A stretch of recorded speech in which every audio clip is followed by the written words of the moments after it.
In today's troubled world, people are wondering where we are headed. Revelation Today presents the answers.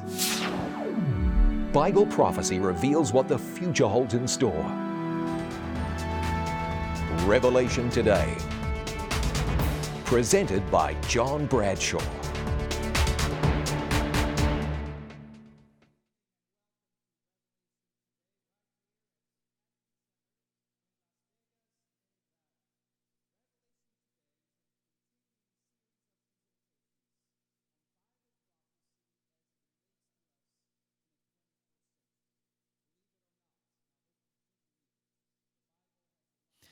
Créanlo o no, la Biblia tiene importantes cosas para compartir con nosotros en estos momentos, en estos días tan peligrosos que tenemos en nuestra vida. A todos los que están aquí en el Cashman Center, les doy la bienvenida, pero no estamos solos. Recuerden que tenemos muchísima gente que nos están viendo, no solamente alrededor de Estados Unidos, pero alrededor del mundo. Y les queremos decir algo a todos los que nos están viendo desde otras partes del mundo. Y les queremos decir algo. Así que, ¿están listos? 1, 2, 3. Welcome. Bienvenidos. ¿Han oído ustedes esa bienvenida? Quizá muchos estarán diciendo donde están ahora, gracias en África, en el Pacífico del Sur, Rumania, en Europa, donde sea, les están mandando sus gracias. Es maravilloso compartir esta experiencia con ustedes. Les voy a preguntar, ¿creen ustedes que están aquí por casualidad, una coincidencia, por un accidente? Algunos han oído de esta serie por un folleto, un papel de propaganda. Algunos estaban orando, Señor, dame alguna guía, dame alguna ayuda. Y ese mismo día recibieron ese folletito de Apocalipsis hoy. Quizá otros vieron una basurita en la calle, un papel tirado y lo recogieron y creen que es lo que era. Era propaganda también de Apocalipsis hoy. Otros quizá lo encontraron en el parabrisas del coche o lo que sea. y vinieron, así que usted no está aquí por casualidad, no es por una coincidencia. Tú tampoco, que estás viéndonos por televisión simplemente por casualidad que has sintonizado. No. Esto es una cita divina que Dios tenía para ti porque Él quiere que tú escuches lo que necesitas oír en estos días tan difíciles en la historia del mundo. Los que vinieron anoche se dieron cuenta que no había programa anoche y lo buscaron y no lo pudieron encontrar. Es que no hubo reunión el lunes. Las reuniones son todos los días excepto lunes y jueves. Todos los días excepto lunes y jueves. Y los demás días espero que estés aquí y se titula este seminario Apocalipsis hoy. El speaker John Bradshaw, él comparte información que es tremendamente importante para nosotros.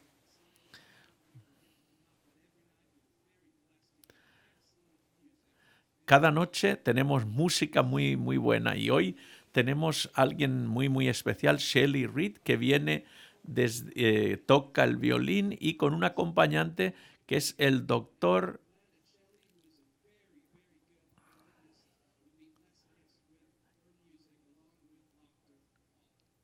Hall, es el que la va a acompañar al piano y ellos nos van a deleitar con esa música de calidad que ellos tocan.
Muchas, muchas gracias. Qué bendición tan hermosa. Muy buenas tardes a todos.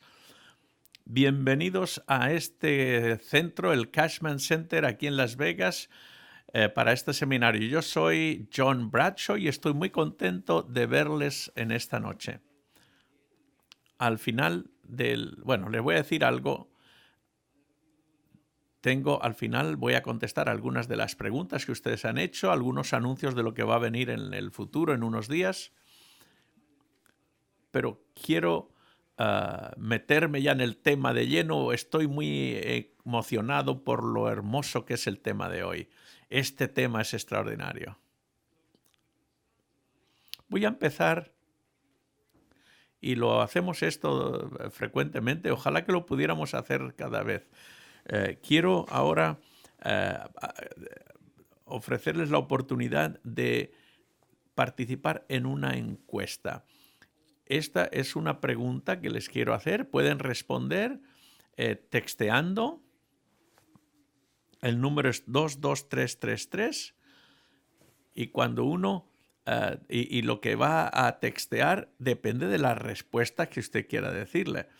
Puede hacerlo también tweet o en Revelation Today en el Internet. La pregunta es, ¿cuál de estas preguntas o de estas palabras, cree usted que describe mejor a Dios? ¿Qué palabra describe mejor a Dios? Un Dios que es amante, duro, justo o misterioso. Así que lo que tú creas que es la respuesta correcta, la pregunta que mejor define o describe a Dios, hazle el text message a ese número 22333 y las respuestas son las siguientes. Si crees que es Dios amor o amoroso, entonces escribes loving. Si es duro, escribes stern. Si es justo, escribes fair God. Y si es misterioso, escribes mysterious, ¿ok?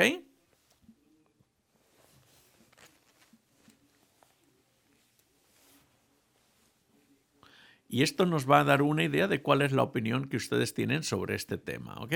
Y ustedes saben que a mí me gusta mucho saber la opinión de ustedes, ¿ok?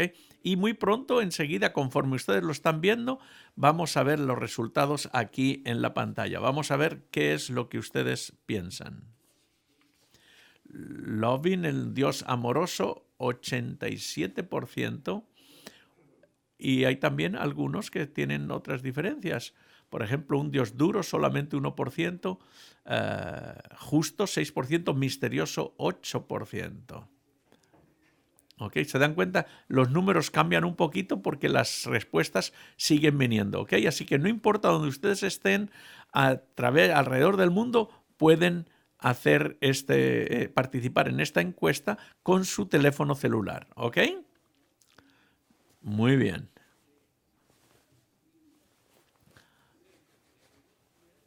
No somos nunca unánimes, porque ustedes saben, hay diferentes opiniones, pero es siempre muy interesante saber la opinión de ustedes.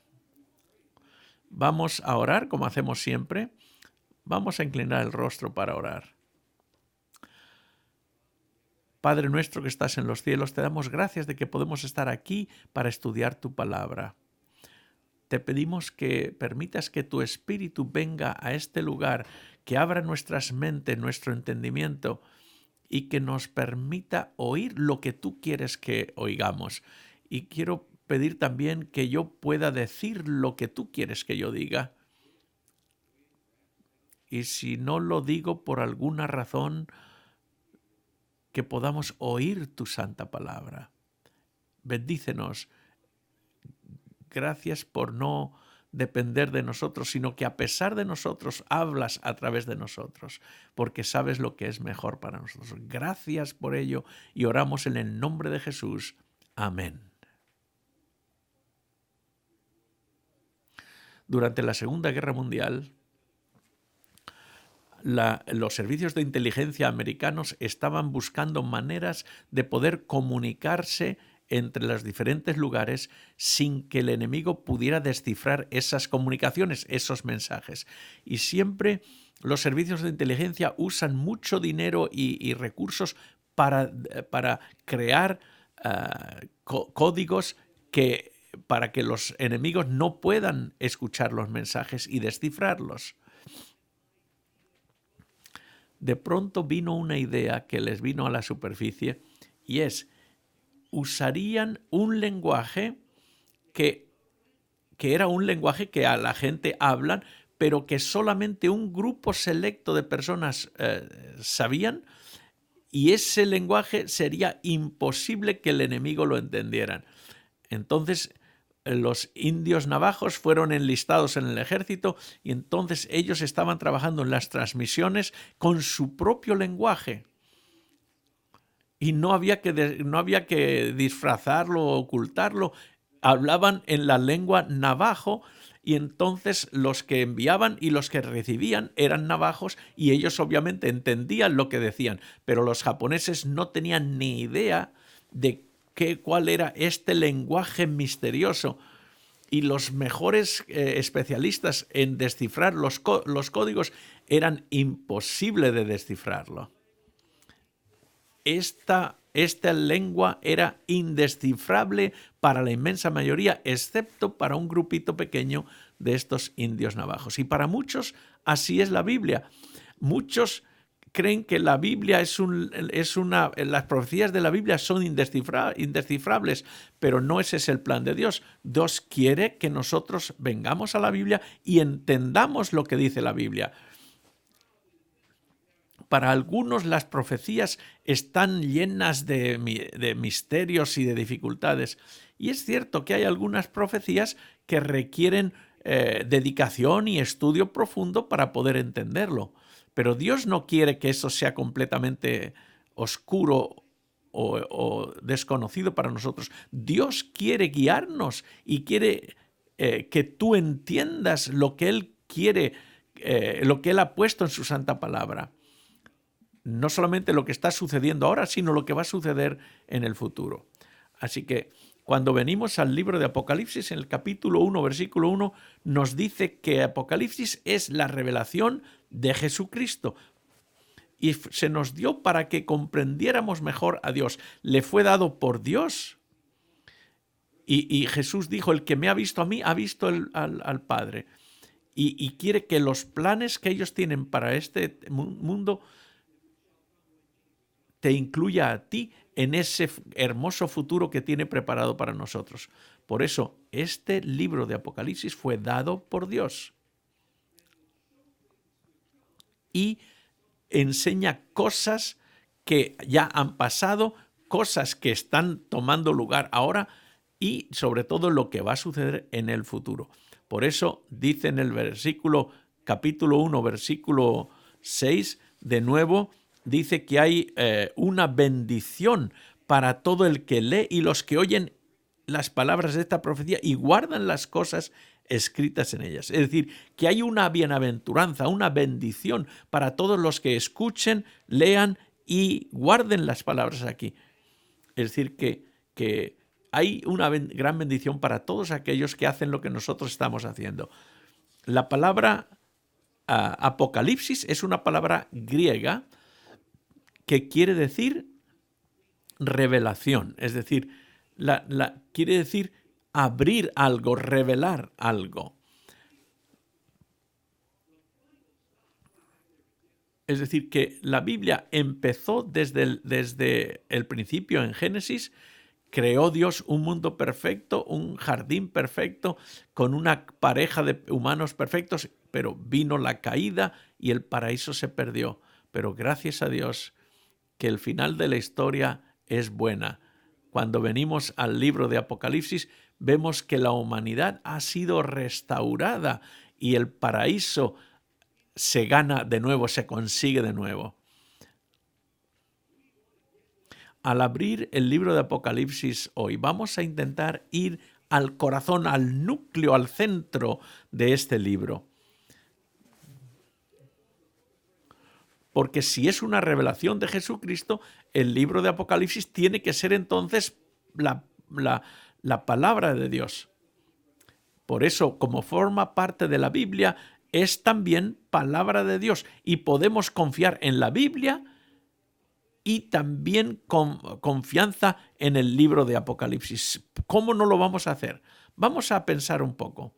¿Cómo podemos saber que podemos confiar en la Biblia?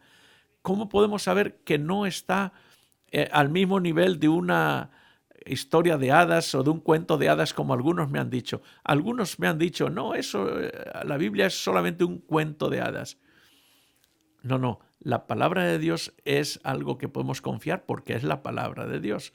Fue escrita por testigos presenciales, testigos que vivieron con Cristo durante varios años. Estos fueron personas que habían conocido a Jesús, que lo vieron cara a cara, que estaban juntos a él, cerca de él. No fue personas que escribieron después de años, después, 2000 años después. No. Las personas que lo escribieron fue escrita por personas que conocían, que sabían lo que estaban haciendo porque conocieron a Dios personalmente y sabían de quién hablaban porque conocieron a Cristo personalmente como testigos presenciales. Y esto es algo que debería fortalecer nuestra confianza en la Biblia. Otra razón es porque hay mucha evidencia en los manuscritos que se han descubierto. Hay más de 5.000 copias de manuscritos del Nuevo Testamento. Y no sé cuántos hay porque son cientos y cientos y miles.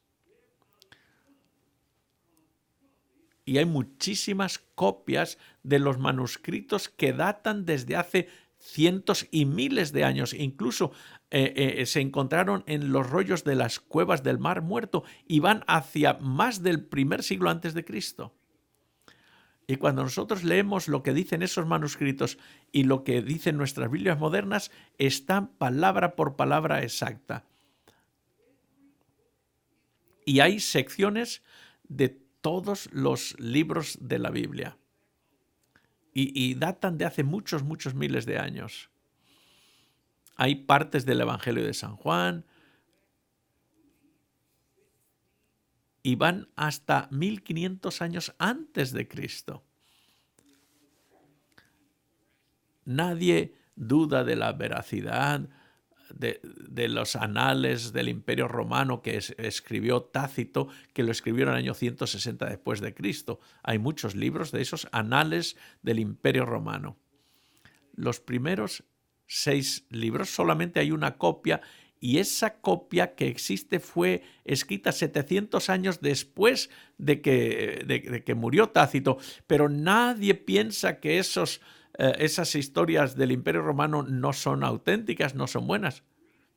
No. La gente los leen, lo aceptan y van adelante. Sin embargo, con la Biblia siempre hay personas que dudan a pesar de tantos manuscritos y tanta evidencia como hay. Por eso esta Biblia es legítima, es históricamente correcta. Claro, siempre hay alguien que diga, bueno, pero es que hay errores que se hacen al copiar la Biblia. Bueno, sí, claro, ha oído que hay errores. Hay algunos errores porque a veces al copiar la Biblia eran muy, muy cuidadosos de que lo copiaban correctamente, porque la vida de ellos dependía de eso. Ahora, ¿puede que haya algún error? Bueno, sí, puede que se haya alguna coma, algún punto, alguna cosita, algún punto en la I, algún pequeño error de así. Pero no va a encontrar errores de que Cristo cambió el agua en whisky, nada de eso. No encuentra errores grandes. No, Moisés no vino a Las Vegas a recibir los 10 mandamientos. No. Los errores son minúsculos, son insignificantes, que no interfieren para nada en la veracidad de la Biblia. La evidencia demuestra que esa gente que dicen que hay esos errores, no hay evidencia alguna. Podemos confiar plenamente en la Biblia porque hay montañas de manuscritos en la Biblia que nos aseguran que es correcta. Hay una cosa interesante y es que aunque la Biblia, que son muchos libros, fueron escritos por más de 40 personas diferentes. Y estos autores, 40 diferentes escritores, por más de 1600 años, y sin embargo no hay contradicción entre ellos. Es decir, no hay contradicción en lo que escribió Moisés con lo que escribió en San Pablo en Romanos o en los Salmos o en otro libro. Es decir, que aunque hubo muchísima diferencia en el tiempo, cientos de años del uno al otro, hay una armonía perfecta. Las profecías de Daniel no contradicen lo que escribió San Lucas o lo que escribió nadie en la Biblia, ni nadie contradice lo que dice Jesús. Así que eso no puede ser una coincidencia. Solamente hay dos opciones. O fue que la mano de Dios guiaba todo, que es lo que yo creo, o que fue una gran coincidencia. La otra cosa es que hay grandes pruebas arqueológicas. Hay en la Biblia, cuando se mencionan que hay una ciudad o algo, y la arqueología confirma que esas naciones, esas ciudades existían. Y eso es una pregunta correcta. Y sobre todo ha sido en los últimos años donde se han encontrado las mayores evidencias que prueban que varios reyes de los que se habla en la Biblia, batallas de las que se habla en la Biblia, reinos, ciudades que se mencionan en la Biblia y que antes no se conocían, se han descubierto en la arqueología. Hay un arqueólogo que se llama Eliad Massad que ha encontrado el palacio del rey David en la parte norte de Jerusalén. Claro, algunos van a decir, bueno, a lo mejor no es cierto. Bueno, pero es cierto que se han descubierto muchísimas cosas, artefactos que datan del siglo X antes de Cristo. ¿Pudo ser su palacio? Naturalmente que pudo que ser. Pudo que ser. Los académicos, los expertos dicen que sí, pero conforme pasa el tiempo, más y más, pues el tiempo prueba por la arqueología que Babilonia existe, que muchas de las cosas que la Biblia habla, como Sumeria, todo eso la arqueología lo ha demostrado. Es decir, lo que dice la Biblia es verdad y se puede confiar en ella. Por ejemplo, también en trabajos históricos. Por ejemplo, hay grandes historiadores como Tácito, como Josefos, en los que se menciona, por ejemplo, a Poncio Pilato, y estos se han referido en muchas ocasiones al hecho histórico de que Jesús existió como una persona, un personaje histórico. Obviamente no hablan con el detalle que habla la Biblia, pero aún los historiadores seculares han escrito y se refieren a este hombre, Jesús, que guió a su pueblo y murió por lo que él pensaba, por lo que él creía. Así que aún en el récord histórico se nos demuestra que Jesús existía. ¿Y qué en cuanto a la profecía? ¿Recuerdan en Daniel capítulo 2, cuando ese rey Nabucodonosor soñó aquella estatua, cabeza de oro, pecho de plata, muslos de bronce?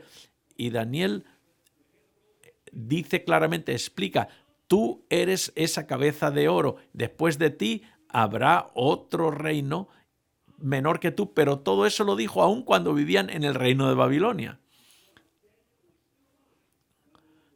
Pasó después de Babilonia, vino Medo-Persia, después vino Grecia, otro imperio mundial de bronce.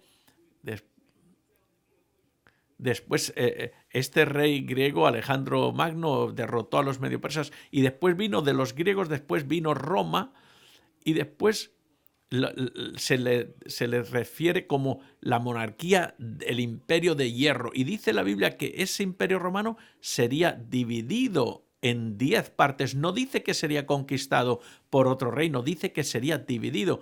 Así que cuando uno obtiene la profecía y uno ve cómo coincide con la historia, eso nos demuestra que la Biblia tiene razón y es verdad. La Biblia nos dice dónde iba a nacer Jesús, en Belén. Daniel nos dice la fecha en la que Cristo iba a morir. Dice cómo iba a morir. Dice que ninguno de sus huesos se quebrarían. Dice que nacería de una virgen. ¿Cómo sabían ellos eso años y años antes de que eso iba a suceder? ¿Cómo lo sabían? Imposible. ¿Cómo puede decir que Jesús iba a nacer de una virgen si nunca antes se había dado el caso de que una virgen concibiera? ¿Verdad que es increíble?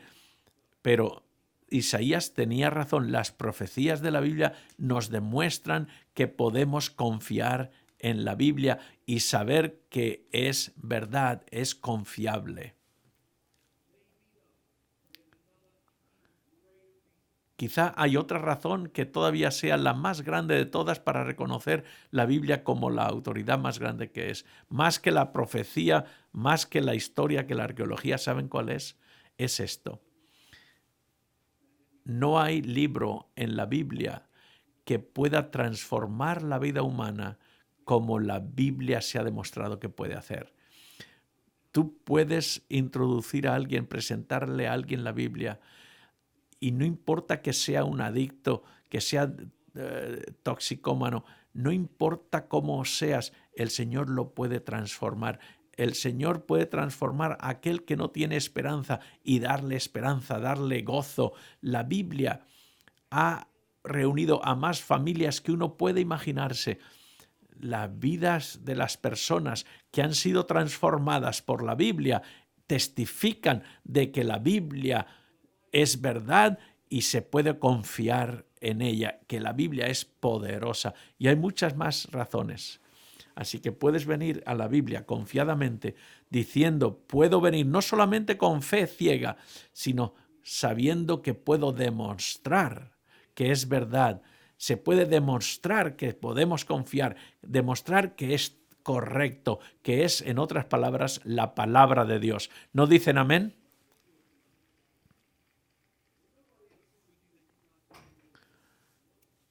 Nadie te puede probar que la Biblia no es verdad. Por eso San Juan, que escribió el libro de Apocalipsis, escribió también el Evangelio de San Juan, primera, segunda, tercera epístola. Este San Juan conoció a Cristo personalmente. Estuvo con él durante los 3 años y medio que estuvo en su ministerio terrenal. Y por eso San Juan puso en el libro de Apocalipsis la impresión que él tenía de ese conocimiento personal de Cristo. Menciona a Jesús como 40 o 50 veces. Por eso dice, el Apocalipsis es la revelación de Jesucristo. ¿Cómo se revela Jesucristo en este libro de Apocalipsis? Y eso es lo que vamos a ver al abrir el libro de Apocalipsis. ¿Cómo se presenta a Jesús? En el capítulo 1 dice, he aquí, dice, viene en las nubes de los cielos y todo ojo le verá. Fíjense, en el primer capítulo de Apocalipsis se presenta ya a Jesús. ¿Cuántos versículos llevamos? Solamente en el 7º versículo nada más. Justo al principio. Y ya se revela a Jesús como el que viene en las nubes de los cielos para llevar a su pueblo. Es decir, la segunda venida de Cristo está evidente ya en los primeros versículos del libro de Apocalipsis. Y sí que podemos esperar confiadamente a la venida del Señor, porque Jesús y su venida es la clave que está en el centro, en el núcleo del libro de Apocalipsis. Alguien me dijo en Kentucky que un maestro de escuela dominical le dijo que el libro de Apocalipsis es un libro que es como una novela de Stephen King, un autor de novelas. Pero sin embargo la Biblia dice 7 versículos en esta novela, por así decir, se presenta a Jesús como el Rey que viene a esta tierra en gloria y majestad. Y eso es lo que nos dice el libro de Apocalipsis, que hay esperanza para el futuro, porque en Apocalipsis se presenta a Cristo viniendo desde el principio. Cuando vienen problemas y dificultades, cuando el mundo nos manda problemas y dificultades tremendas, puedes mirar con esperanza al futuro, porque en el libro de Apocalipsis dice que Cristo regresa otra vez. Y esa esperanza de la venida de Jesús ha sido lo que ha dado esperanza a millones y millones de cristianos durante toda la historia. E incluso desde el principio, cuando Eva dio a luz a su hijo Abel, ella ya pensaba que su hijo iba a ser el Mesías, iba a ser el libertador que vendría para salvar al mundo. Desde el principio ya había la esperanza de que cada hijo que nacía fuera él el Mesías. Aún desde aquella época, desde el principio de la historia del mundo, esa esperanza de la venida de Jesús ya fue manifestada desde el principio y ahora lo vemos también al final de ese libro en el Apocalipsis, cuando dice San Juan al final del capítulo: sí, ven Señor Jesús. Por eso, este libro de Apocalipsis, aunque algunos dicen que es difícil de entender, que es un libro misterioso, no pienses así. Al contrario, no pienses que el Señor no quiere que lo entiendas. No, al contrario. Al principio del libro ya nos dice que Cristo está viniendo y yo digo gracias a Dios por eso que dice acerca de Jesús. Y después en el versículo 13, fíjense, en el medio de los 7 candeleros vi a uno semejante al Hijo del Hombre, vestido de una ropa que llegaba hasta los pies y ceñido por el pecho con un cinto de oro. Aquí se presenta a Jesús vestido como el sumo sacerdote.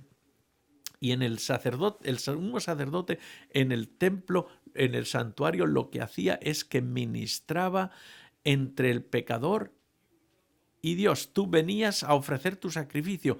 El sacerdote era como el intermediario entre Dios y tú.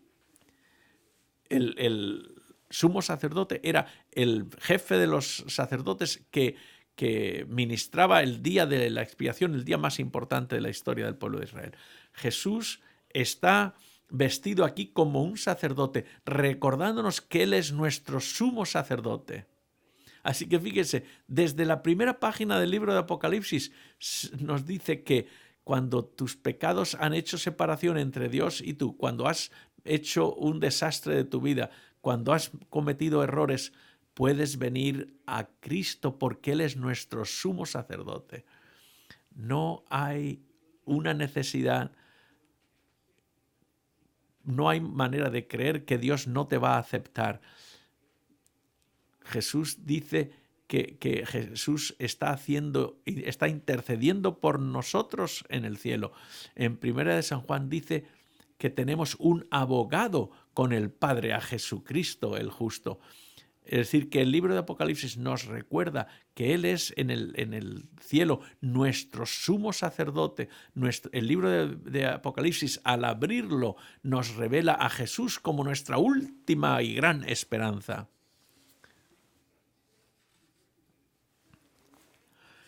Fíjense, en esta imagen que acabamos de ver, se nos presenta a Jesús como no solamente el Cordero de Dios que quita el pecado del mundo, pero también como el león de la tribu de Judá. Es decir, Jesús dio su vida en la cruz para que nosotros pudiéramos vivir y como resultado de eso pudo vencer el pecado, pudo vencer a Satanás. Por eso es el conquistador, es el león que es poderoso, que además de sacrificarse y morir por nosotros, pudo conquistar y vencer el pecado. Así que fíjese, en Apocalipsis se nos presenta a Jesús como el creador. Eso es importante. En el capítulo 13 también se nos presenta, vemos que hay una bestia que quiere que toda la gente, los habitantes del mundo, adoren esa bestia, en Apocalipsis capítulo 13. Pero en el capítulo 14, en el siguiente capítulo, lo que la Biblia llama el Evangelio eterno, hay un llamado a adorar solamente a aquel que es el Creador, el que hizo el cielo, la tierra y todas las fuentes de las aguas. Así que en el capítulo 13, Satanás dice adora a la bestia, pero en el capítulo 14, la Biblia dice adora al Creador, y el Creador es Jesucristo. En Juan capítulo 1 dice que todas las cosas fueron hechas por Él. En Colosenses capítulo 1 dice exactamente lo mismo, que Jesús es el creador. Quizá nunca lo has oído, pero esto está claro en la Biblia. No creo que el Padre y el Espíritu Santo estaban haciendo algo y vinieron y dice Jesús, mira lo que he hecho. No, no fue así. Los tres estaban involucrados en la creación, pero la Biblia dice que sin Jesús nada de lo que ha sido creado hubiera sido creado. Y eso lo vemos también en el libro de Apocalipsis, a Jesús como el creador. Y eso es significativo, es muy importante.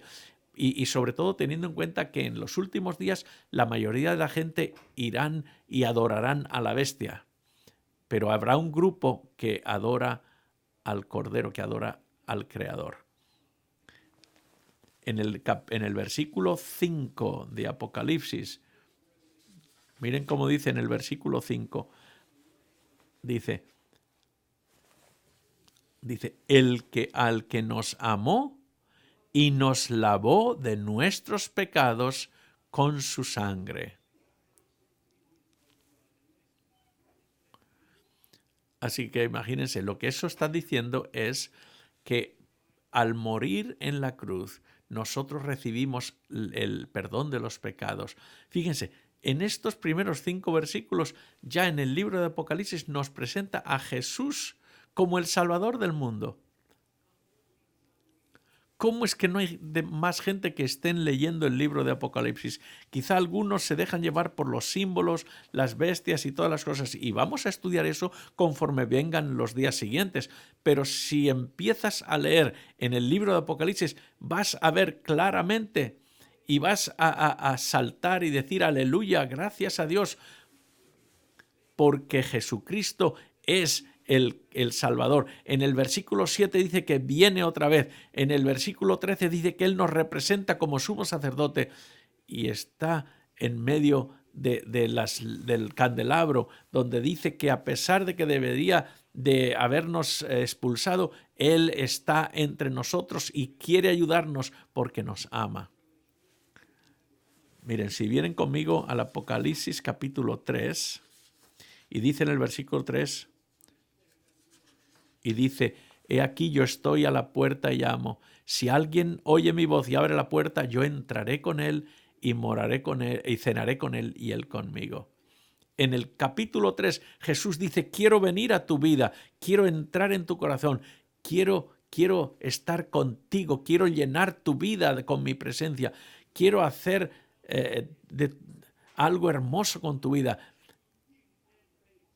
Quiero ayudarte y hacer de tu vida un éxito. En el capítulo 3 dice en el versículo 20 que al abrir el libro de Apocalipsis en realidad abremos la revelación de Jesucristo. Es la historia de Jesucristo que vino y murió por nosotros para que nosotros podamos vivir y no morir. Es la historia de uno que va a venir a buscarnos para llevarnos al cielo. Él nos está preparando lugar en la casa de su Padre.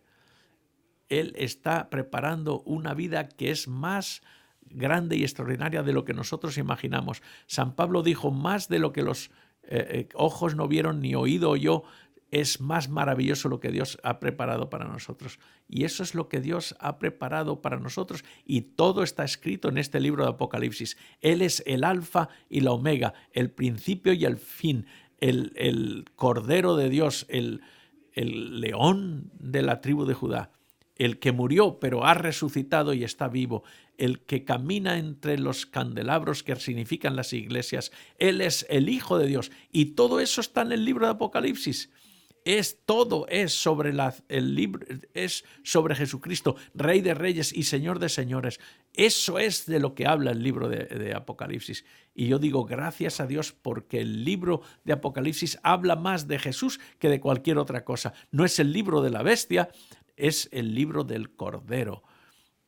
Es Dios en carne humana que vino a este mundo para vivir una vida sin pecado, mostrarnos cuál es el corazón de Dios.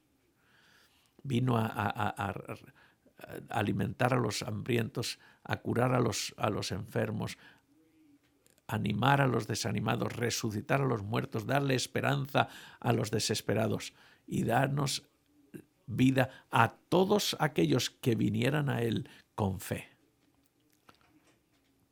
Yo me pregunto, ¿tienes tu fe en Cristo hoy? ¿Has aceptado a Cristo como el Cordero de Dios? Cuando tú aceptas a Cristo, su presencia llena tu vida. Hay tantas personas en el mundo hoy, en esta ciudad también, y en otras partes como esta, que están pensando, ¿es que es esto todo lo que hay en la vida? ¿Merece la pena vivir la vida? Los suicidios están aumentando tremendamente. La gente viviendo sin esperanza, no les importa nada, pensando que el mundo va de mal en peor y que no hay nada que pueda cambiar. Hay personas que piensan que lo único que pueden vivir es el trabajo diario. Nadie le importa la vida de uno, a nadie le importa si uno vive o muere. Pero ¿sabes qué? La Biblia claramente nos enseña que eso es mentira, que Cristo vino porque quiso darte vida, una vida eterna que durará para siempre. Quiere darte sentido a tu vida, quiere elevar tu vida. Cuando tú entras en contacto con Jesús, tú eres alguien, te conviertes en alguien importante.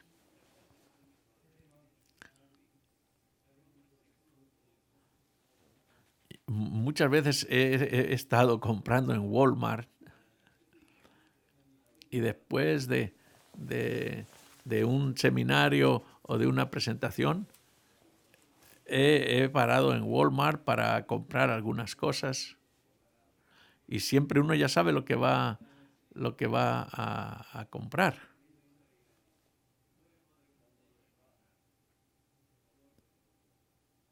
Cuando voy vestido así y entro, ¿qué es lo que voy a encontrar en Walmart? A ver, ¿qué es lo que voy? ¿Naranjas o qué? Voy a buscar naranjas. Y le dicen, vengan conmigo, señor, yo le voy a acompañar. Y te lleva justo al lugar donde están las naranjas. Y un día fui con una camiseta y unos shorts y le pregunté, ¿dónde están las naranjas? Y me dice, no, váyase para allá, por allá, búsquelas. Y estoy tentado de decirle, pero ¿sabes quién soy? Soy el mismo que vino con el traje ayer. Buena suerte, vete a buscarlo allá. Estoy ahí jugando mi juego electrónico, no me molestes. Si tienes una corbata, quiere decir que eres alguien importante. Y eso es lo que la gente cree a veces. Para ser alguien importante tienes que tener autoridad, manejar un banco, ser un cirujano del cerebro, tienes que ser bien importante. Otros tienen una estrella en Hollywood, en el Walk of Fame allí. Puedes tener que estar tu nombre en los anuncios con las luces en Las Vegas. Eso es ser alguien, yo no estoy diciendo que no. Pero puedes estar desempleado en la cárcel. Pero si tienes Cristo, tú eres alguien importante, tú eres alguien. Porque cuando tienes a Cristo en tu corazón, tú eres un hijo de Dios, eres parte de la realeza, eres un hijo del rey. Tienes que caminar erguido porque eres alguien importante. Saca el pecho un poco. No seas arrogante, pero sé confiado.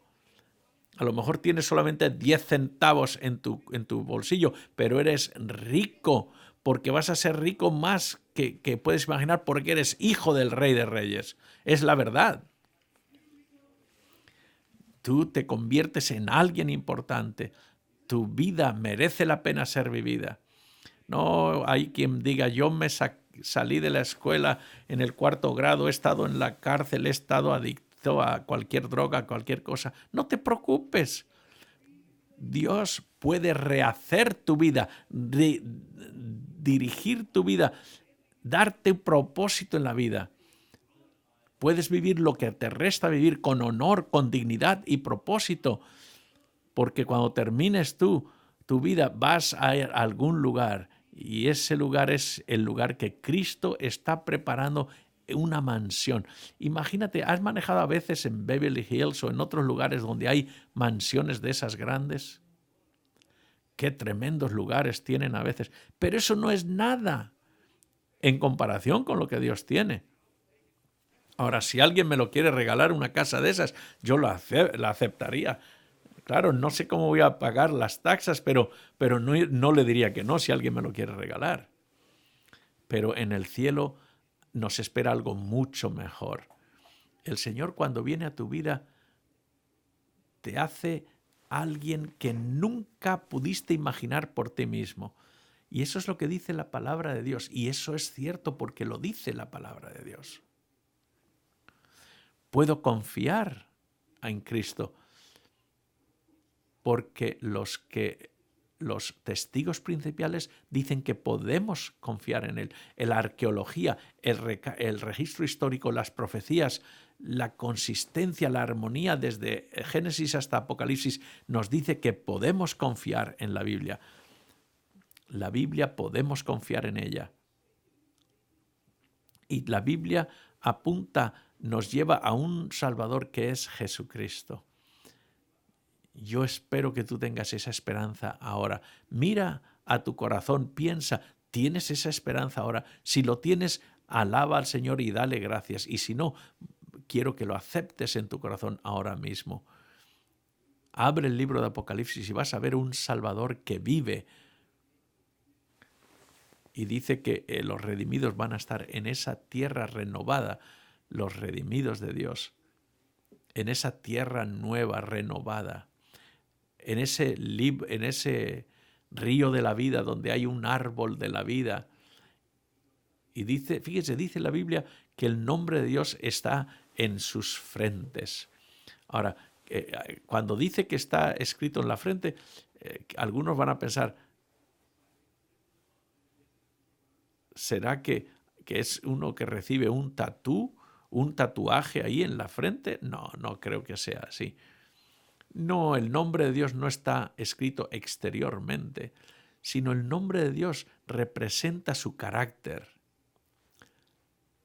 Así que piensa, el carácter de Dios es lo que va a estar puesto en nuestra frente. ¿Pero qué es lo que hay en nuestra frente? Nuestro cerebro, nuestra mente. Por eso en la Biblia dice que en el libro de Apocalipsis, que en el capítulo 14 de Apocalipsis, que Dios, el nombre de Dios, su carácter, va a estar grabado en tu propia mente. ¡Wow! Eso es algo extraordinario. Lo que eso sugiere es que Dios está en el negocio de transformar a las personas, hacer nuevas criaturas de personas viejas, quebradas. Lo que Dios es capaz de hacer es hacernos nuevos, completamente nuevos. Pero hay un problema que a veces nos detiene. Eso que nos detiene y que a veces nos molesta en esa transformación del carácter es el pecado. Piensa, Satanás vino a esta tierra y tentó a Adán y Eva, ellos pecaron y como resultado perdieron su perfección. Antes, cuando tú les ponías una tentación a Adán y Eva, pues ellos no conocían el mal ni el pecado, así que no le daban importancia. Pero hoy día es diferente. Hoy tenemos una tendencia hacia aceptar las tentaciones y lo malo. Adán y Eva no tenían esa tendencia. Fueron creados perfectos, perfectos. No había nada en ellos para contestar al pecado, por así decir. Sin embargo, los descendientes de Adán y Eva sí nacimos con esa respuesta al pecado, porque nacimos ya con la tendencia, imperfectos. El pecado destruyó la perfección que hasta entonces había existido. El pecado. Y algunos piensan que el pecado es algo bueno para ellos. ¿Qué sería de Las Vegas si no hubiera pecado? Imagínense, se le conoce como Sin City, el lugar del pecado. Y a veces hasta hay anuncios que dice, peca un poco hoy. Nunca has tenido tanta diversión y tanta alegría que cuando has estado con nosotros. Fíjense, el pecado se presenta como algo bonito, como algo atractivo, pero en Isaías se nos presenta al pecado como lo que nos separa de Dios. El pecado nos separa de Dios. Por eso no importa lo que oigamos, el pecado no importa que sea divertido, el pecado nos separa siempre de Dios y al final trae muerte, trae perdición. No importa que se vea bien atractivo, pero el hecho es que el pecado es un veneno.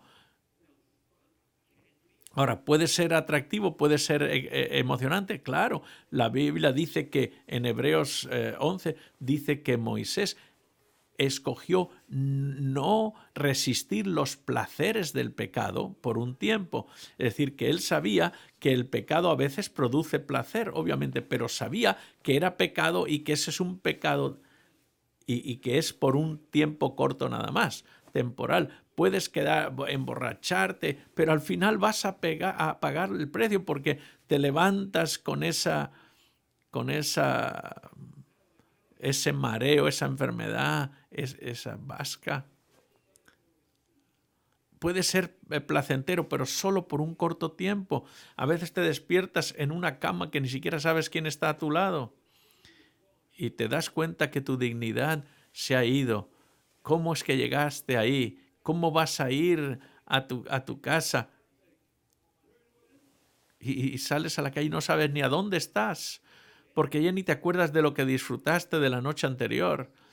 Pero solamente me siento tan avergonzado y la memoria empieza a venir y empiezas y como para las 10 de la mañana ya te das cuenta de lo que hiciste la noche anterior y piensas, pensé que era placentero, pero solamente por un corto periodo de tiempo. Sí, puede ser que sea placentero.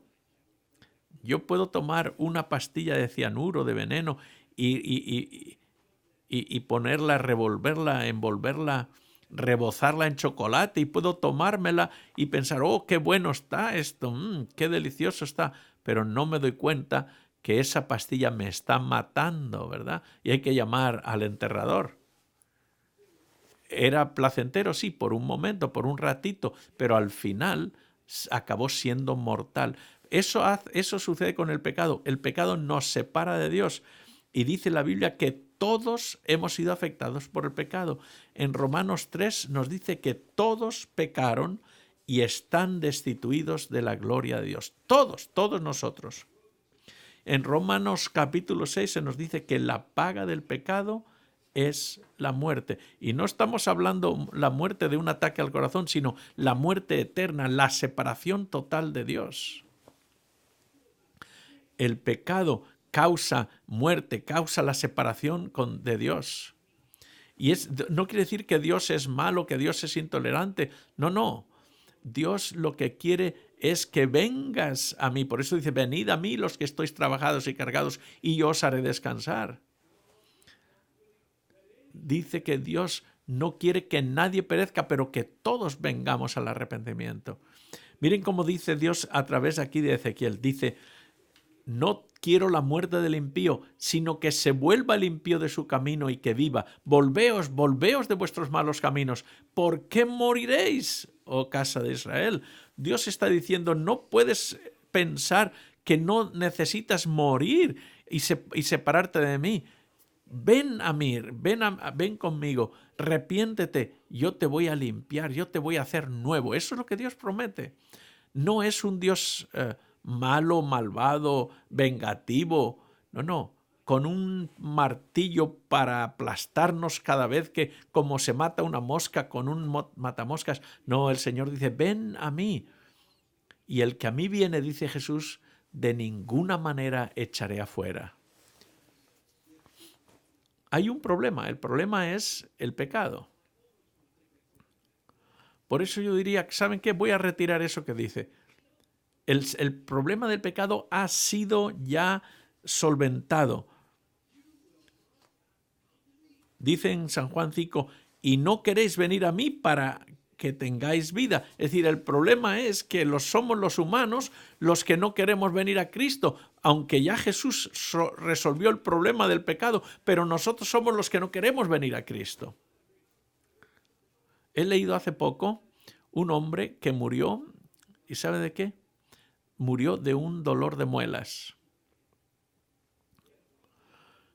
Tenía un problema en su boca, en la boca, nunca fue al dentista, el problema se hizo cada vez más grande, más grande, más grande, y al final hubo una infección, le pasó a todo el cuerpo y murió.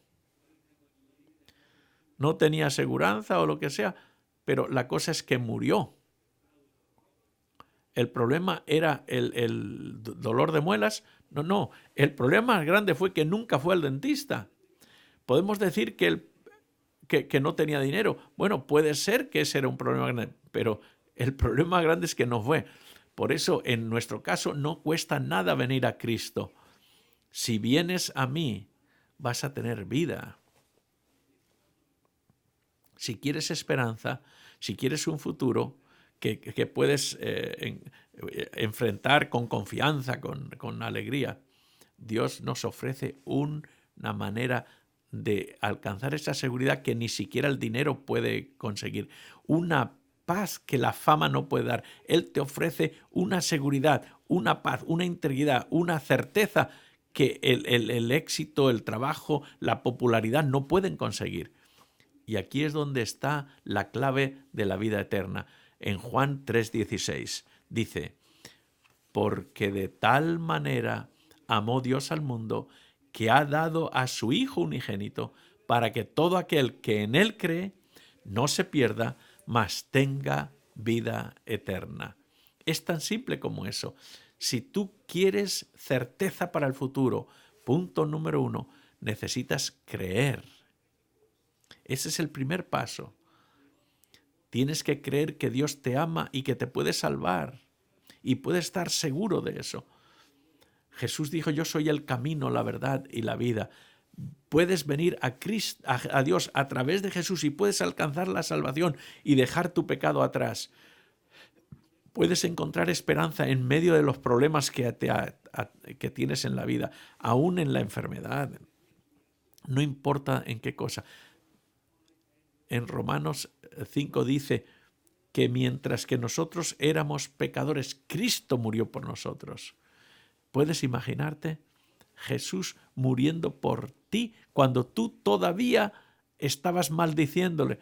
Jesús murió cuando todavía tú estabas divirtiéndose sin prestar atención a Él. Sin Cristo estás sin vida. Pero a pesar de lo que hayas hecho antes, puedes venir a Cristo sabiendo que Él murió por ti. El pecado es una ofensa que había que lidiar con ella, porque el pecado lleva a la muerte. Pero Jesús dijo, no te preocupes, no dejes que ese hombre muera, déjame que yo muera en su lugar por sus pecados. La Biblia dice que Jesús era el cordero que murió por los pecados de todo el mundo. Y yo no sé lo que pasaría cuando en aquella reunión en el cielo, cuando Jesús estaba explicándoles, voy a ir a la tierra a morir por ellos. No sé lo que se dijo, solamente estoy imaginándomelo, pero quizá algún ángel dijo, pero hombre, ¿cómo vas a hacer eso? Imagínate cómo te van a tratar, cómo están viviendo, ¿vas a morir por ellos? Imagínense lo que los ángeles pensaron, pero sí, Jesús de todas maneras vino y murió por tu inmoralidad, por tus mal genio, por tus defectos, y te limpia, te compone y te da una nueva vida ahora y en el futuro. Así que el primer paso es creer que la Biblia es la verdad, que hay un Dios que Jesús murió en la cruz por mí. ¿Y ahora qué? Ahora dice el segundo paso, en Hechos 3, dice cuál es el siguiente paso. Arrepiéntete y convertíos para que sean borrados vuestros pecados. Así que el segundo paso es arrepentirse para que nuestros pecados sean perdonados. Primer paso, creer. Segundo, arrepiéntete. Y sabes, no es fácil porque hay personas que incluso nos gustan los pecados. Había un restaurante en Phoenix que se llama Heart Attack Grill. El bar, es decir, el restaurante que es como un hospital. Las camareras están vestidas como enfermeras, porque todo lo que se sirve ahí es todo grande. Tienen una hamburguesa tan grande que le llaman el triple bypass. Si pesas más de 300 libras, puedes comer gratis. Tienen un hombre allí que fue como el representante de ellos, que murió allí en ese bar del Heart Attack y murió allí. Pero yo no quiero reírme de él, solamente quiero decirte que uno puede disfrutar de esas cosas, pero al final te llevan a la muerte, porque la paga del pecado es la muerte. Y el Señor te dice, arrepiéntete, voltéate de ese camino en el que vas. Deja esas cosas malas, negativas, como ese hombre violento que debe de dejar esas cosas violentas. El que engaña tiene que dejar de mentir y ser honesto. Es una decisión que tomas en tu mente, arrepentirte, dejar el mal a un lado. Y entonces viene el tercer paso, tienes que confesar. Dice en 1 de San Juan, si confesamos nuestros pecados, Él es fiel y justo para perdonarnos nuestros pecados y limpiarnos de toda maldad. Imagínense qué tremendo es esto. Es poderoso, justo para perdonarnos y limpiarnos. ¿No es eso maravilloso? Somos los que matamos al Hijo de Dios. No hay que culpar a los judíos ni culpar a los romanos. Él murió por nuestros pecados. Nosotros matamos al Hijo de Dios. Matamos al Creador del universo. Y la Biblia nos dice, si confesamos nuestros pecados, Él nos perdona y nos limpia. ¿No es eso fenómeno? Yo a lo mejor no te perdono si me haces algo, me miras así medio chueco, pero yo puedo tener... No, estoy bromeando nada más. Yo te voy a perdonar.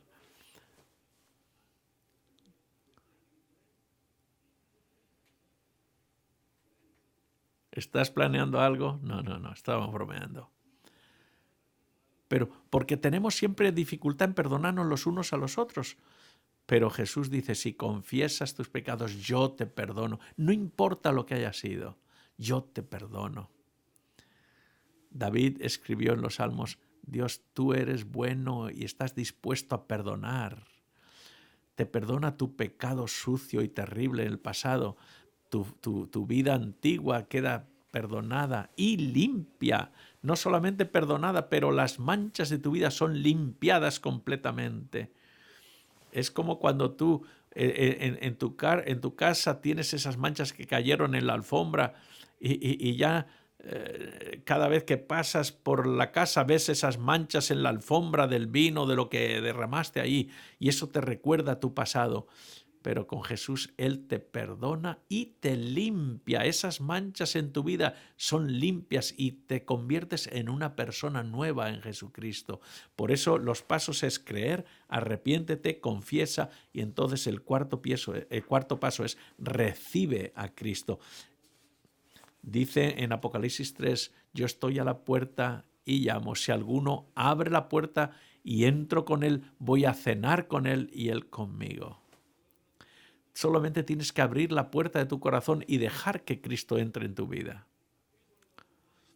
Uno de los versículos más extraordinarios de la Biblia. Claro, hay muchos versículos en la Biblia que son hermosos, pero Filipenses 2 dice, porque Dios es el que en vosotros produce así el querer como el hacer por su buena voluntad.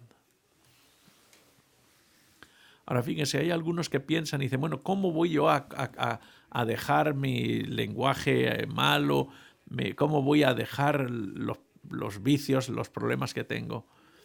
Pero, ¿sabes? Ahí dice, cree, arrepiéntete, confiesa y pide que el Señor entre en tu vida.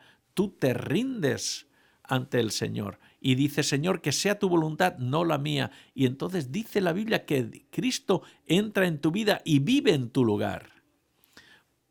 Por eso dice, no vivo en la carne, sino en la fe del Hijo del Hombre, que se entregó a sí mismo por mí. Por eso tú dependes, te apoyas en Cristo. Dependes de Cristo, no reaccionas de la manera antigua y le dices, Señor, yo estoy contando que tú vengas a mi vida para no ser yo ya el mismo, sino que seas tú en mí. Yo sé que todos somos débiles en confrontar al diablo, pero Cristo está en nuestro lugar y cuando el diablo viene a abrir la puerta, es Cristo el que va a pelear en tu lugar. Por eso dice la Biblia, tú resiste al diablo y él huirá de ti. Y esa es la mejor oferta que puedes tener en tu vida, que Cristo viene a tu vida, olvida tu pecado, te da un futuro, te limpia y vive su vida en ti. ¿Hay esperanza en el libro de Apocalipsis? Claro que sí.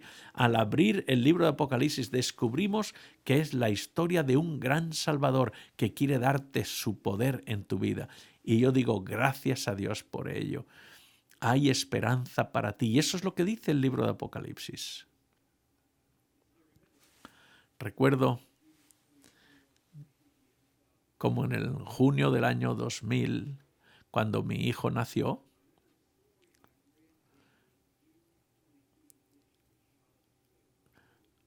mi hijo nació en Charlotte, en el norte de Carolina, y había leído un artículo en el periódico el día antes o el día después. Y después de que nació, pues mi esposa estaba no estaba muy confortable, es normal, y yo estaba durmiendo en la silla al lado de ella. Y es difícil dormir en una silla ahí, en un sillón ahí, bien difícil, me giraba así, mejor me hubiera acostado en el suelo, pero me senté ahí en la silla como pude. Pero en la mañana vino la enfermera y me vio que estaba yo ahí, que no había dormido bien esa noche, y me dice, ¿qué pasó? Dije, no, hombre, es duro dormir en la silla. Y me dijo, ¿no vio el botón aquí? Y apretó el botón y la espalda se vino hacia atrás y la silla se convirtió en una cama. No vi el botón. Yo le había dicho, a lo mejor no hubiera sido bueno que esta silla se reclinara, pero leí el otro día en el periódico, una mujer que estaba intentando navegar alrededor del mundo. Una mujer que empezó en un barco de unos 37 pies de largo en Aruba, en el Caribe, y el plan era navegar por el canal de Panamá y allí poder componer el motor del barco. Y el barco tenía una vela. Pero no, ella pensó, voy primero al canal de Panamá, allí reparo el barco y de allí continúo a dar la vuelta al mundo. Llevaba un compañero que había sido chofer de autobús, que nunca había manejado un barco ni sabía nada de navegación. Tan apenas en unos días el mástil de la vela no estaba bien y era muy difícil mantener el barco en línea recta porque se inclinaba hacia un lado. Y después la bomba que hay en la quilla del barco, que es donde saca el agua que se va acumulando, se rompió.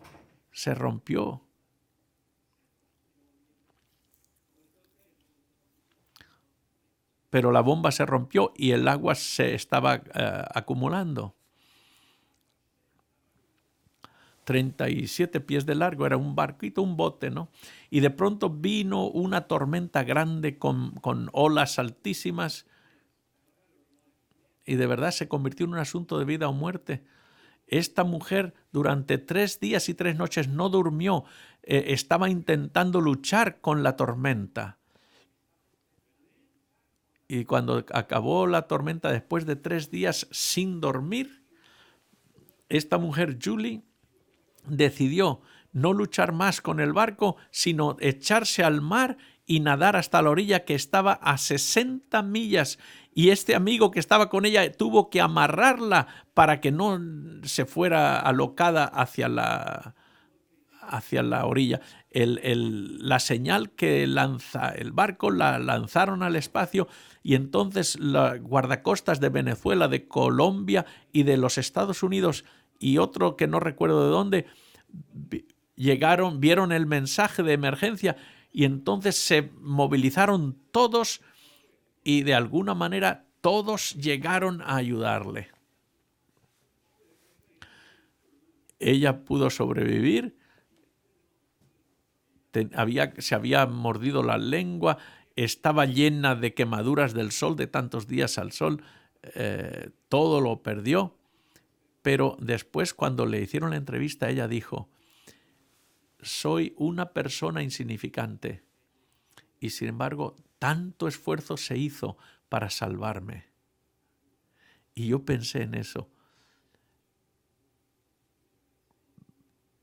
Vinieron políticos, voluntarios, todo el mundo para salvar a una persona o dos. Gente insignificante. La tormenta vino sobre ellos, pareció que iban a perecer, pero aparecieron toda esta gente para rescatarlos. Hace mucho también hubo una gran tormenta en el mundo. Y estoy hablando obviamente simbólicamente. Esa tormenta era el pecado que apareció en el mundo. Y nuestros antepasados, Adán y Eva, cayeron en el pecado. Y desde entonces las cosas se han ido empeorando. A veces pensamos que nuestra vida está naufragando, como que las olas de las tentaciones del desánimo están ganando la batalla. Parece a veces que el barco de nuestra vida está llenándose de agua, la bomba se rompió y se va a hundir y a hundir y a hundir. ¿Y qué vas a hacer?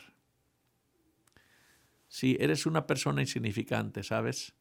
Pero quiero decirte, un gran esfuerzo se hizo para salvarte, y yo espero que tengas la seguridad de que Cristo vino a salvarte porque quiere que vivas para siempre.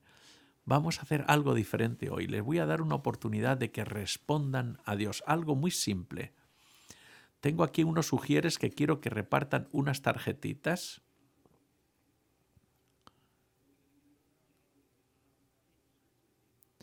Hay tarjetas y hay unos lápices también. Y en la tarjeta dice mi decisión. Así que miren lo que dice, lo que está escrito en estas 4 preguntas. Así que pasen esas tarjetas ahora, ayúdeles para pasarlas de uno al otro lo antes posible. Y miren cómo dice, no hay que pagar nada, es completamente gratis. Dice la primera pregunta, esta es la mejor oferta que uno ha podido recibir. Primero, mi decisión por Cristo. Y dice así. La primera dice, acepto a Jesús como mi Salvador personal. Si es eso lo que tú crees, chequea, haz una marca en ese primer círculo, acepto a Jesús como mi Salvador. Segundo, me arrepiento de mis pecados y creo que Dios me perdona y me da la salvación como un don o un regalo gratuitos. No importa cuánto tiempo hace que hayas conocido a Cristo, no importa, apunta, escribe y marca ahí. Y no importa, toma el tiempo que necesites. Número 3, decido entregar mi vida a Cristo y deseo vivir mi vida de acuerdo a su palabra. Siguiente pregunta, estoy rededicando mi vida a Cristo esta noche. Y la última, tengo un pedido de oración. Así que por favor, escribe ahí mismo cuál es el problema que tienes, porque yo quiero orar por ti. Toma un momentito y escribe en la tarjeta. Al otro lado de la tarjeta está tu nombre y tu dirección, y rellénala porque quiero orar por ti por nombre. Y yo oro para que esta noche tú puedas tomar una decisión por Cristo.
Quiero de nuevo leer las opciones que hay en esta tarjeta. Acepto a Cristo como mi Salvador. Haz una marca ahí si nunca la has hecho antes. Yo estoy seguro que el Señor se va a complacer con lo que tienes en tu corazón. Número 2, me arrepiento de mis pecados y que esta salvación es un regalo de Dios. Número 3, decido entregar mi vida a Cristo y deseo vivir mi vida de acuerdo a su palabra. No estoy pidiendo que hagas una promesa al Señor, sino que demuestres cuál es tu intención, cuál es tu deseo. Siguiente pregunta, estoy rededicando mi vida a Cristo esta noche. Y la última, tengo un pedido de oración. Si marcas ahí, por favor, escribe tu nombre ahí. Escribe tu nombre al otro lado de la tarjeta, porque quiero saber por quién estoy orando. Puedes también escribir ahí cuál es el motivo o la preocupación que tienes. Toma una decisión por Cristo hoy. Él ya la ha tomado por ti.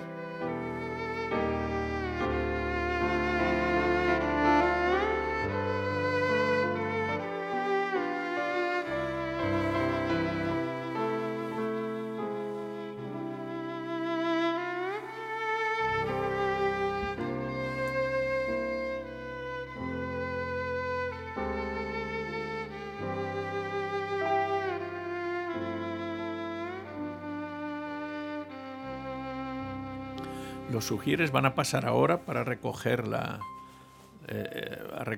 tarjeta. Pasa el bucket, pasa el cubo con las tarjetas y para que podamos recogerlas todas rápidamente. Y como digo, estas las voy a ver y voy a orar por ellas y me voy a gozar con las decisiones que ustedes hayan tomado. Y voy a orar para que el Señor te bendiga ricamente.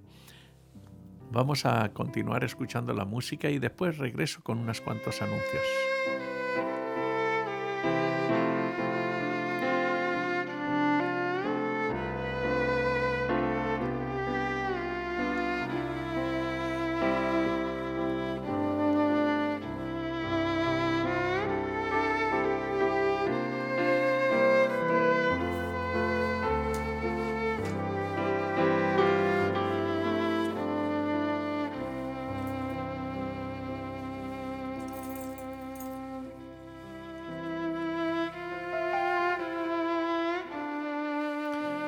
Muchas gracias por ayudarnos a recoger estas tarjetas. Ok, recojámoslas prontito.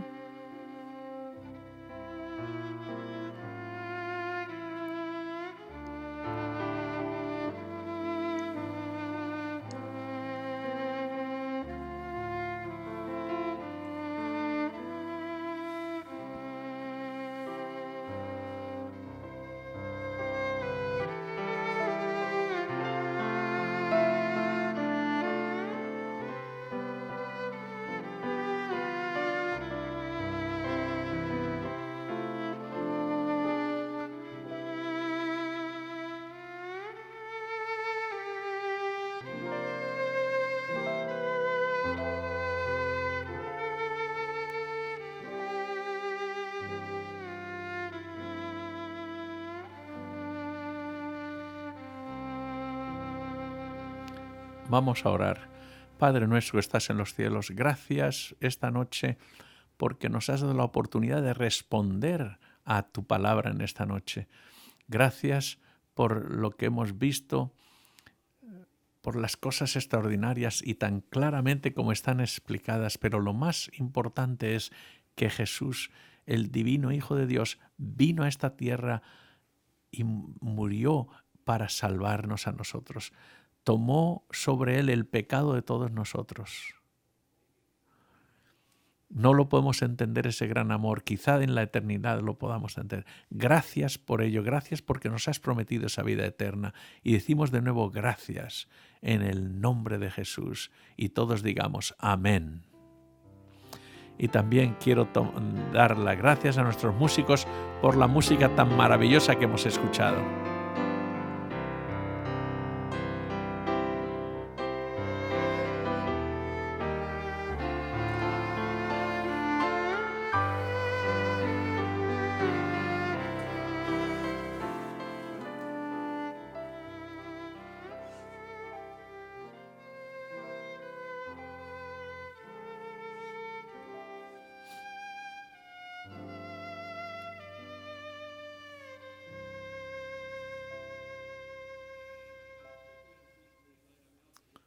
Okay, tengo varias preguntas rápidamente. Recuerden que tenemos una caja con preguntas porque queremos que todo el mundo escuche las respuestas. ¿Qué quiere decir el libro de Apocalipsis? Quiere decir sobre el tiempo del fin. No quiere decir revelación. Apocalipsis quiere decir revelación. Cuando la gente muere, ¿a dónde van? ¿Al mortuario? ¿Van a la mortuoria?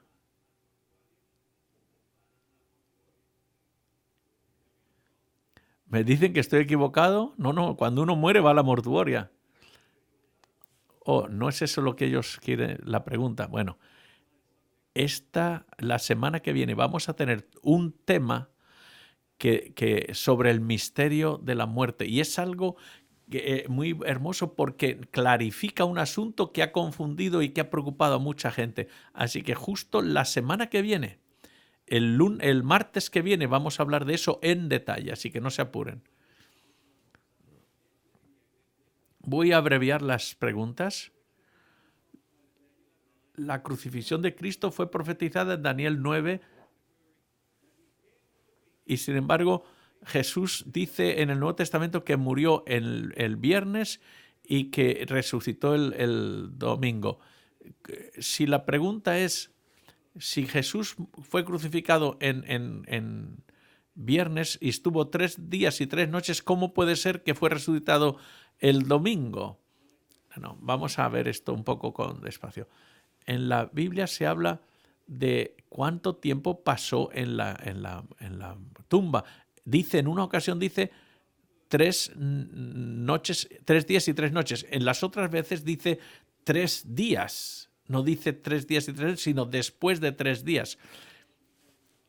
Por eso hay personas que se confunden y se concentran solo en eso. Pero para los judíos una parte del día es considerado un día. Por eso el viernes, sábado y el domingo son 3 días, aunque sea viernes de tarde o domingo de mañana. Y aquí es donde está lo importante. Miren, en la Biblia vamos a abrir en San Lucas capítulo 24 porque ahí se refiere claramente a este asunto. Los discípulos que iban a Emaús y iban todo tristes porque Jesús había desaparecido. Entonces Jesús le preguntan, ¿por qué están preocupados? Y ellos dijeron, es que tú eres un forastero, ¿no te has enterado de lo que ha pasado en Jerusalén? ¿No sabes lo que ha pasado? Y Jesús pudo haber mirado a su herida en las manos y haber dicho, ¿sabes qué? Yo he oído algo de eso, pero dime de qué se trata. Y dijeron, nosotros pensábamos que este hombre era el Mesías, pero ha sido crucificado en la cruz. Y fíjate, después de todo, dice, este es el 3er día desde que eso sucedió. Y ya no puede ser más claro que esto. ¿Qué día fue el día que iban a Emaús? Dice que era el primer día de la semana en San Lucas capítulo, es decir, el primer día de la semana, el domingo. Y entonces iban a Emaús el domingo. Y dice, es el tercer día desde que que creíamos que era el Mesías, murió. Entonces, si el domingo era el tercer día, el segundo día era el sábado y el tercer día tenía que ser, obviamente, el viernes. Así que no hagamos de esto una gran cosa. No estoy diciendo que la pregunta no sea válida, pero para algunas personas esto tiene mucha importancia. No, ¿qué más da? Hay otras cosas más importantes que esas, yo pienso. Pero si vas por lo que dice en San Lucas 24, dice claramente que fue 3 días. Primer día viernes, segundo día sábado, tercer día domingo. Siguiente pregunta. El hecho de que Dios conoce el futuro desde el pasado quiere decir entonces que Dios no nos da la libertad de escoger. Mira, ¿qué estás hablando? Mira,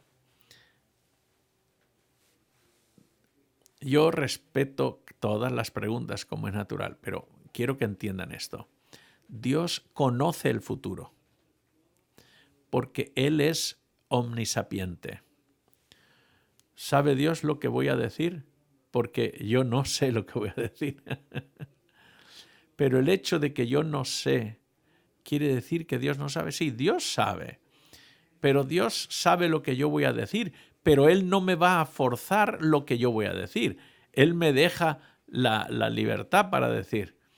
Hoy me voy a poner una camiseta blanca. Y el Señor dice, no dejes que se ponga una camiseta blanca. No, hoy va a ser diferente. No, hoy no se va a poner una camiseta, páralo. No.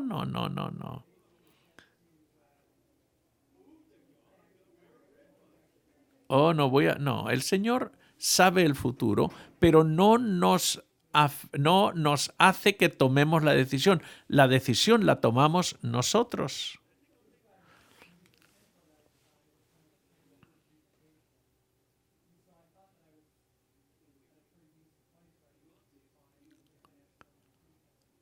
Dios sabe lo que vamos a hacer, pero no nos obliga a hacerlo. Y esa es la diferencia.